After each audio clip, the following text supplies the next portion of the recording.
ব্যাপার। সে বন জঙ্গলের নানা রকম ফটো তুলে থাকে। বাঘ, ভাল্লুক, হাতি, মানে বনে জঙ্গলের পশুদের ফটো তোলায় তার পেশা ও নেশা দুটোই। কিন্তু এই ফটো তোলায় তার জীবনে কাল হয়ে উঠল। আজও সে ফটো তুলতে গিয়েছে এক গভীর জঙ্গলে। সারাদিন ফটো তুলে সে খুবই ক্লান্ত হয়ে পড়ে।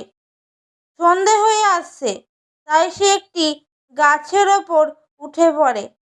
সে আজ রাতটা এ গাছেই কাটাবে। গাছে উঠে সে দূরে একটা বাড়ি দেখতে পায়। সে মনে মনে খুব খুশি হয়। তারপর সে গাছ থেকে নেমে পড়ে। তারপর সে বাড়িটার উদ্দেশ্যে হাঁটতে শুরু করে। কিছুক্ষণ পর সে বাড়িটাকে খুঁজে বার করে। বাড়িটা ভাঙা হলেও রাতে থাকা যাবে।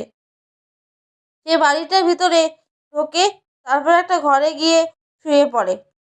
রাত তখন অনেক হয়েছে। বন জঙ্গল নিষিদ্ধ হয়ে এসেছে। চারিদিকে ঝিঝি ডাকতে শুরু করেছে। হঠাৎ রমনের গালে একটা চড় পড়ায় সে চমকে জেগে উঠল। কে? সে এদিক ওদিক তাকিয়ে দেখে। তারপর সে একটা অবয়ব দেখতে পায়। সে বুঝতে পারে ওটা ভূত। রমন তড়িঘড়ি ওই বাড়ি থেকে বেরিয়ে আসে। ভূতের বাড়িতে আর এক মুহূর্ত নয়।